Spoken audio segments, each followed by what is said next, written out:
जय हिंद, नमस्कार। स्वागत है आप सभी का अपने यूट्यूब चैनल पे। तो रीट मुख्य परीक्षा है वो काफ़ी नज़दीक है, जिसमें लेवल 1 और लेवल 2 में जो साइंस मैथ का जो विषय है उसमें गणित के टॉपिक है।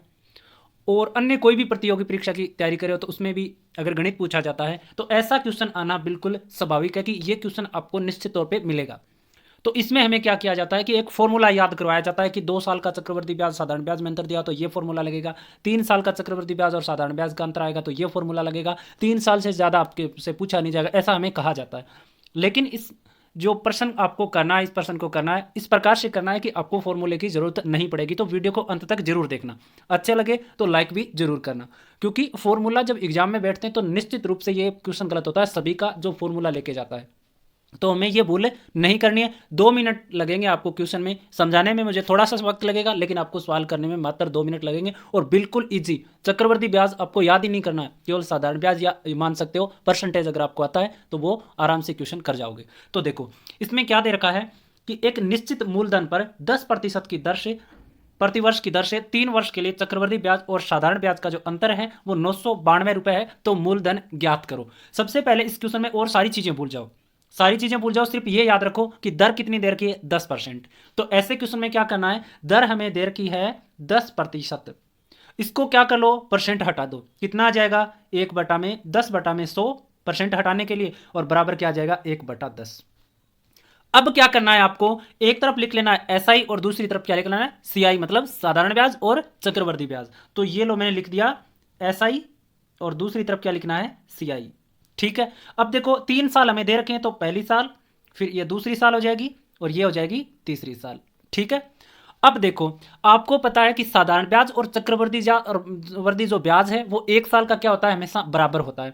ठीक है। अब क्या करना है, हमारे पास जो दर आ रही है ना इसी पर क्या करना है, हमें खेलना है। 1/10 दे रखा है तो जो भी आपको आधार में जो भी संख्या मिले उसको क्या मान लेना है, ब्याज मान लेना है। तो इसमें कितना है 10 आया, या इसको क्या कर सकते हो आप, इसका वर्ग भी मान सकते हो, जो आपका मन हो, लेकिन मानना इससे ही है। तो 1/10 दे रखा है तो मैं 10 मान लेता हूं। पहली साल का साधारण ब्याज मैंने कितना मान लिया, 10 मान लिया। तो बताओ चक्रवर्ती ब्याज भी कितना होगा, पहली साल का 10 ही होगा। अब साधारण ब्याज में तो ये है कि पहली साल का 10 है तो दूसरी साल पर भी कितना आएगा 10 ही आएगा, और तीसरी साल में भी कितना आएगा 10 ही आएगा। तो इस प्रकार से साधारण ब्याज तो 30 रुपए आ जाएगा, हमें पता चल गया। लेकिन चक्रवर्ती ब्याज में क्या होता है कि ब्याज पर भी ब्याज लगता है, क्योंकि पहली साल तो 10 रुपए इसीलिए आए कि कितने भी रुपए आपके क्या थे, मूलधन थे, तो उस पर आपको 10 रुपए ब्याज लगा है। लेकिन अब क्या होगा, दूसरी साल की जो आपकी मूल जो राशि उस पर तो आपका साधारण ब्याज की तरह ही 10 रुपए आ जाएगा।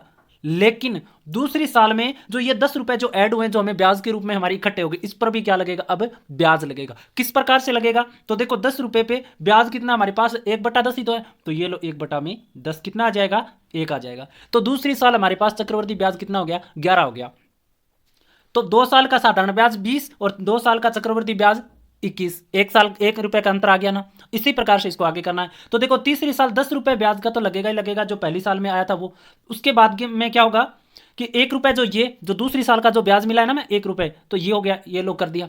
अब क्या होगा कि ये 10 रुपए भी मिल गया, इस दूसरे साल पे जो ब्याज आया 1 रुपए, इस पे भी हमने क्या ले लिया, आगे जोड़ दिया। लेकिन ये बताओ अब कि जो अलग से जो ब्याज जुड़ा है 11 रुपए वाला, वो भी तो हम ऐड करेंगे ना।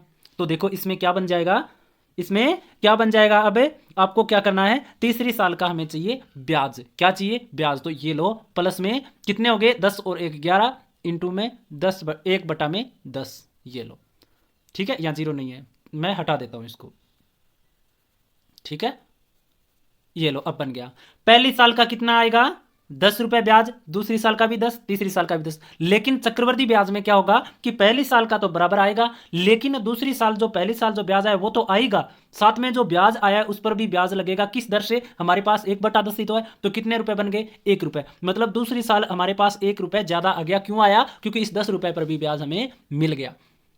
उसके बाद में हम तीसरी साल की बात करेंगे तो 10 रुपए तो पहली साल वाले, और उसके बाद में हमारे पास कितने दे रखे 1 रुपए दूसरी साल वाले, और दूसरी साल में जो 11 है, अब 11 बन गए ना, इस 11 रुपए भी कितने साल के लिए एक्टिव हो गए, 1 साल तक और एक्टिव हो गए। तो उस पर भी क्या क्या लग जाएगा, हमारे पास में ब्याज लग जाएगा 1 साल का।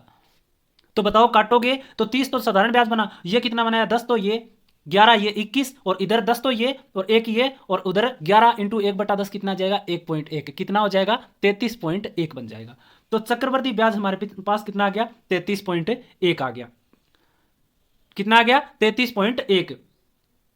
तो 33.1 हमारे पास में आ गया चक्रवर्ती ब्याज, और 30 हमारे पास क्या आ गया, 30 आ गया हमारे पास में साधारण ब्याज। बताओ अंतर कितना आ गया, अंतर आ गया हमारे पास में कितना, 3.1। अंतर कितना आ गया, 3.1 का हमारे पास से अंतर आ गया। ये क्या बन जाएगा, हमारा ब्याज बन जाएगा जो एक्स्ट्रा बना है 3 साल में।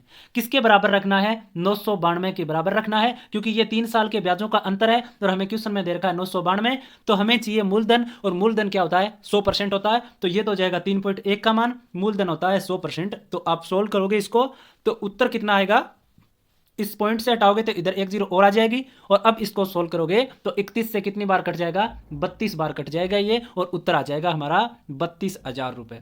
तो बताओ अब आपको सूत्र याद करना पड़ेगा क्या, चाहे आपका 2 साल के लिए दे दे, चाहे आपको 3 साल के लिए दे दे, चाहे आपको 4 साल के लिए दे दे। बिल्कुल इजी सा क्वेश्चन है, परसेंटेज बेस पे आधारित है, कोई भी आपको सूत्र याद करना ही नहीं है। चाहे आप चक्रवर्ती ब्याज को सिर्फ इतना समझ लें कि चक्रवर्ती ब्याज सिर्फ इतना फर्क है कि ब्याज पर ब्याज लगता है, इसके अलावा चाहे आप चक्रवर्ती ब्याज में कुछ भी चीजें याद ना करो तो भी सारे क्वेश्चन आपके हो सकते हैं। तो आपको क्वेश्चन अच्छा लगे तो ज़्यादा से ज़्यादा मैं आपसे चाहता हूं कि शेयर कर दें इसको, ज़्यादा से ज़्यादा है वो आप सभी दोस्तों को बताएं चैनल के बारे में। तो मैं ऐसे ऐसे क्वेश्चन, जितने भी ट्रिक जो बनती है जिसमें आपको एक लॉजिकल ट्रिक हो, जिसमें आपको याद ना रखना पड़े, जो जो बेस पे आधारित हो मैथ के, तो वो सारे क्वेश्चन मैं आपको एग्जाम तक एक एक दो दो तीन तीन करके करवा दूंगा मैं। तो आज के लिए इतना ही, फिर मिलेंगे, धन्यवाद।